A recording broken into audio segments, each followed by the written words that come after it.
What's up, everybody? As always, really jazzed to have you here. I'm going to dive into one of my most popular tweets of all time.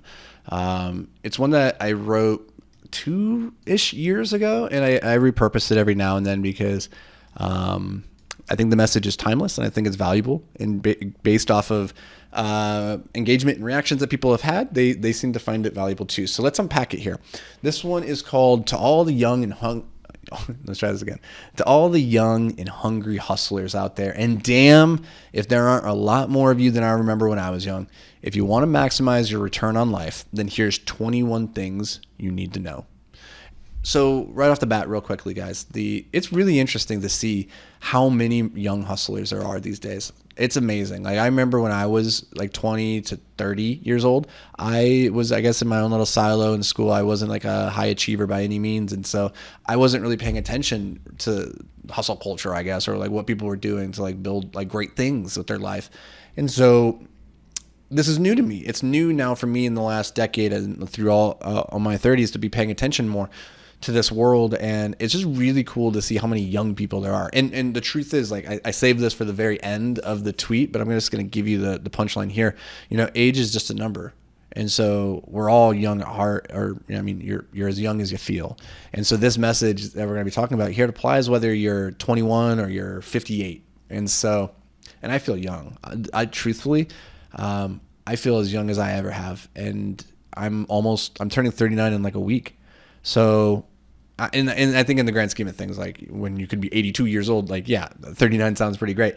But when I was 20, 25, 39 felt really old. It seemed really old. And now that I'm here, it's like, no, that's nothing. So just wanted to share that. That's not even one of these takeaways. Anyways, the first takeaway, first thing that you should know is that opportunity or obstacle is all a matter of perspective. So whether or not you see something standing in your way and stopping you from getting to your goal, or you look at that obstacle and you say that's the reason why other people won't make it to that destination, and therefore that is what makes that destination worth going to.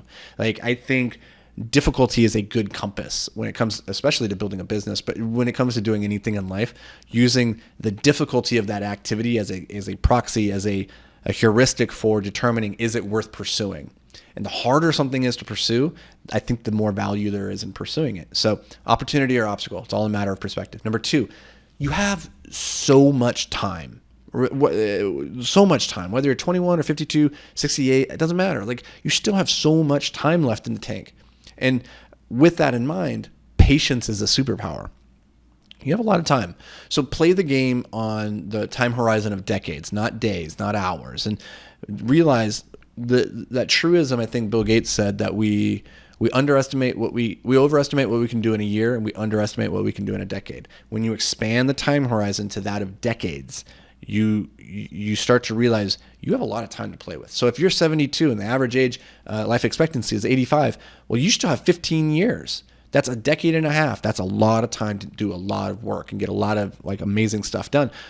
But the problem is we tend to look at our life in year increments. And the year is a fine metric. It's a fine time period, but it's too short to make meaningful progress towards the really hard, big things in life. And so when we measure on too short of timeline, we often go, we're not making progress like I thought I should.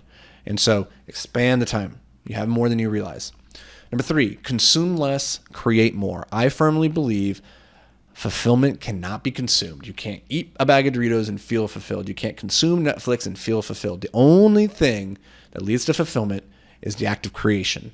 Creating something with your life, with your time, your energy, trading the energy that you burn to bring into life something that could never have been without your efforts. I think that's where true fulfillment is. And so if you're ever feeling lonely, you're feeling despondent, you're feeling like you're not tapped into your greatness, it's probably because you're consuming too much and not creating enough.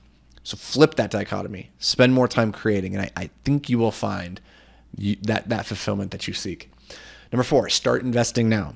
The earlier that you start investing, both financially, but also in your relationships and your skills, the better. Why? Because compounding interest only ever works in your favor as time goes on, right? So you're going to let time do the heavy lifting, and the longer that you let time do its thing, whether that's your skills, your relationships, or your money, the better. So start investing in those things now.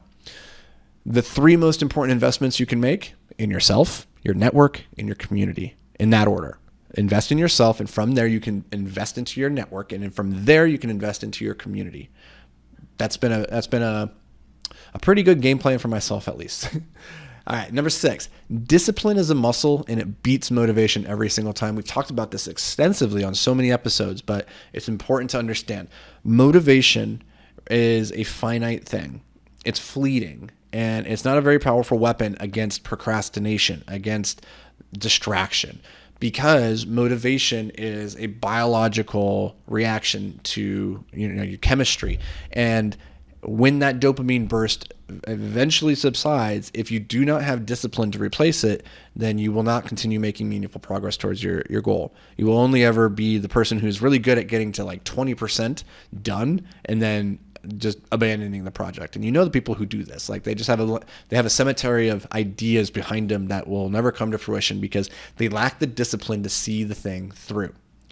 Number 7, creativity makes you irreplaceable. There was a study done of like IBM CEOs, or like it was done by IBM of CEOs. They polled like 1,000 CEOs and asked them like, what's the most important skill in the modern workforce? The answer was creativity. And I agree with this, honestly. I think it's a great answer. I think it is the answer. Creativity in this instance is the ability to take 2 or more pieces of disconnected information and connect them in a new, meaningful, novel way. So the ability to take ideas, information from different fields and industries and just domains, and then be able to create something new out of that that's meaningful and useful, that is creativity. And it will make you irreplaceable because AI can't do that. The AI cannot be spontaneously creative. It always needs to be prompted. Number 8. Curiosity is a better measure of future success than intelligence, hard work, or genetics. Curiosity, and this is true to me. I believe we've been hiring, dozens of people over the years, hundreds of people at this point.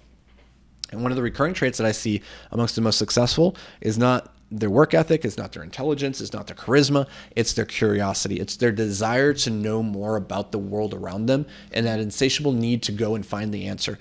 Those people, they will be successful in life because that curiosity drives them forward. And when you combine that curiosity with creativity, curiosity is the fuel that fuels your creativity, right? Like you're putting more information and data points into the tank for which your creativity can then jumble them up and recombine them in new, novel ways.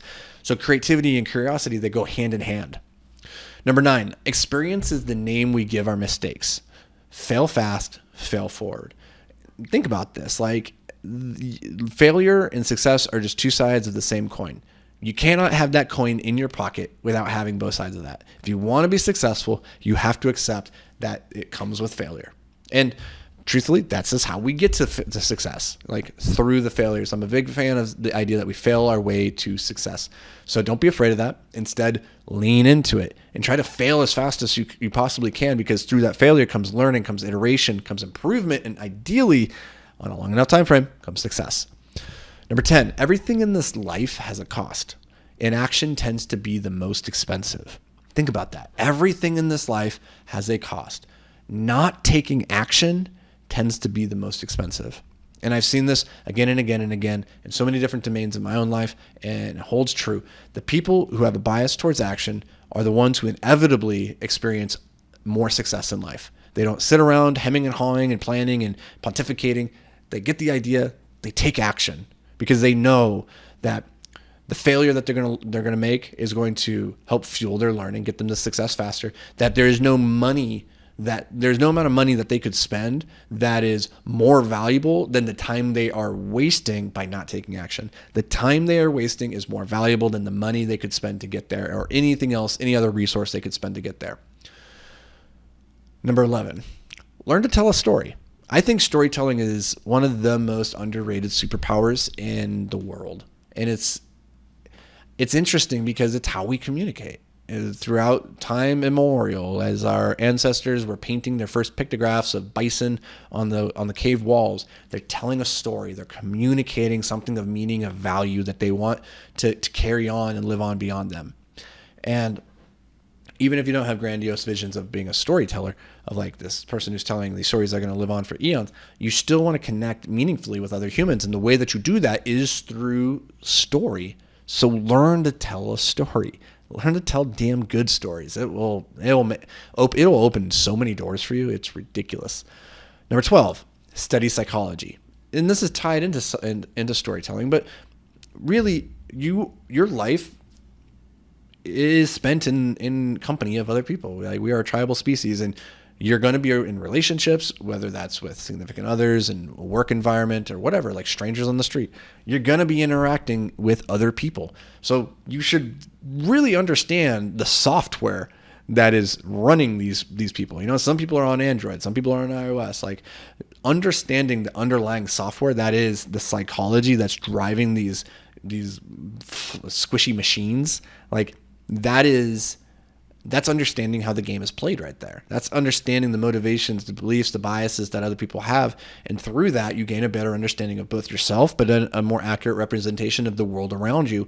And I think the people who are most successful in life are the ones who have the most clear and accurate picture of reality, and then act in accordance with that. And so psychology is a key function of that. All right, number 13, writing is thought made physical. So practice it every single day. The way I like to think about this is thoughts are just dots on a piece of paper. Writing is taking those dots and connecting them to create a picture of a cat or whatever. Writing is the most powerful form of thinking, and it is an irreplaceable skill, and it's absolutely criminal that our school systems do such a bad job of teaching how to write, but more importantly, why it's so important to write. Nobody ever talked to me about this when I was young. Nobody told me why it was so important to be writing every single day. I never understood it. And as a result, I had this weird relationship with writing when I was younger, because I thought it was just really unfun. It was uncomfortable. It was hard. And that's the truth of thinking. Thinking is hard, but it's critical. It's critical because it is, again, thought made physical. It's amazing. It truly is amazing. I get gushy when I think about writing. Anyways, number 14, good decisions. Let me try this again. Good decision making cannot be taught. It can only be developed. So practice it. I've done a lot of content recently about decision making. I'm putting together a training on how to make good decisions. We are creating the decision making journal, or the decision journal, which will be launched later this year. If those are things that you want to learn more about, shoot me an email, anthony@anthonyvicino.com, or go to beyondtheapex.com. We're going to be launching a community here shortly, where we're going to take all these trainings, all these school courses and materials that we've been putting out over the years. We're going to bring them all into one place, and then you can take those trainings there. So if you're interested in learning more about how to make a good decision, that's where you're going to go, beyondtheapex.com. Now, that might not have been launched yet, depending on when this podcast goes live. It's going to be here in the next couple of weeks in June of 2023. So just as context. Okay, number 15. Everybody has something to teach you, and it's your job to figure out what that something is. And I believe this is true, that regardless of where you are in life, if you're muy successful and just talking to the guy on the street, like washing windows on cars, like that guy has something to teach you. And to think that you're better than him and that you know everything, or like have nothing to learn from that human, is the height of hubris. Every human on this planet has something to teach you. And I think it's your responsibility to figure out what that is, to ask the probing questions, to dig deeper, trying to find what everybody has to give you. And when you take those lessons, you start to stack them up. I think that creates the most accurate perspective or vision of what reality actually is. And again, when it goes back to what I just said a couple minutes ago about how successful people are the ones who see reality the most clearly and act in accordance with it. And so go get as many perspectives, go learn from people, as many as you can. All right, number 16, level up your network, level up your life. 100%. You are the average of the 5 people that you spend the most time with. If you're hanging out with 5 alcoholics, you're going to be number 6. Hang out with 5 millionaires, you're going to be number 6. And this is true for whatever you want to be in life. The easiest way to become fit and healthy is to surround yourself with fit, healthy people who that is the standard they hold themselves to, and they will hold you to that standard. Next thing you know, because that becomes your new norm, because that's your standard, you become healthy. So level up your network, level up your life. Number 17, get a mentor. Now, not a mentor. I think people have a weird perspective on what they think a mentor is. And they think it has to be like this very formal relationship. I got a lot of people emailing me or DMing and saying, hey, will you be my mentor? Will you mentor me? That's not really what I think about when I have a mentor. I don't have a mentor that I go to. I don't have a person in my life that I'm like, that's my mentor. I have people that have mentored me, that I have learned from, that have helped progress me from where I was to where I am.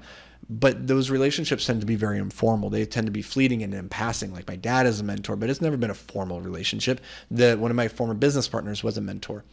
When I think of mentors, actually, the greatest source for mentorship is books, reading biographies in particular, or the books that people have taken the time to write. So Sam Walton, the founder of Walmart, he wrote a book, Made in America, and then he's just saying, here's all of my lessons, all my teachings. And that's no different than if you were to sit down at lunch with him and just say, Sam, teach me everything you know. And he starts talking, right? But it's in a book. And so we look at that, and a lot of people don't realize, like, that is mentorship.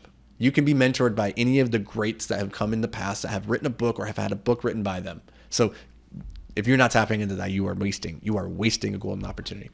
Number 18, travel more. The world is big. You are tiny. And again, successful people are the ones who see reality the most accurately, then live in alignment with it. And you, from where you are standing right now in your backyard, can only see so much. So get out there and see more of it. See some of the amazing, beautiful people and what they have to teach you out there.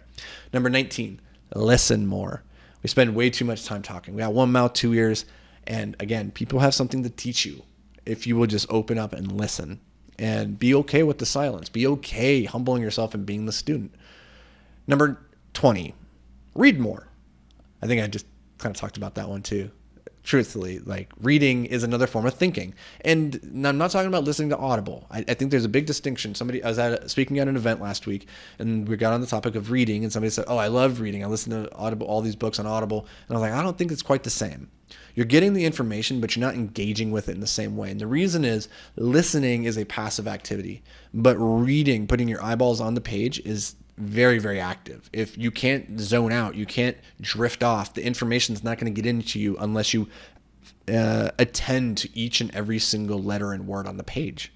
And I think that struggle makes the information that much more deep and meaningful. So I think reading is like a superpower. Don't try to make it easier. Don't tell me that you're a bad reader, that you suck at it, that you get sleepy, that you get distracted. That's the point. That's why it's so important, is because it is so damn hard. As we talked about earlier, use difficulty as a proxy for the direction in which you should go in life. And number 21, love more. There was a famous study over the last, I can't remember how long it was. It was a longitudinal study over like 50, 60 years where they took these people from when they were teenagers or young children all the way until they were like 80 and died. So maybe longer than 50 years. I don't know. And they looked at all the confluence of events and like their relationships and their jobs and money and all the health, and said, like, are there variables? What are the variables that lead to happiness? And at the end of it all, they found it all just boils down to one thing. And it's the very first line of the study. And it's one of the greatest first lines of the study that I can think of. And I'm going to butcher it, but it's something like this. Happiness is love. Full stop. So love more. And if you want to love, if you want to receive more, if you want to feel more love, it starts by giving more love. Truly. It's like the perpetual energy machine. If you want to feel more of it, just give more of it and it will return to you. So in conclusion, the last thing I want to leave you with is one of the first things I brought to you. Weird. Is age is just a number. So these are 21 lessons I wish I had known when I was 21, but they're 21 lessons that I still hold dear to my heart right now as I'm turning 39 here in the next week or so.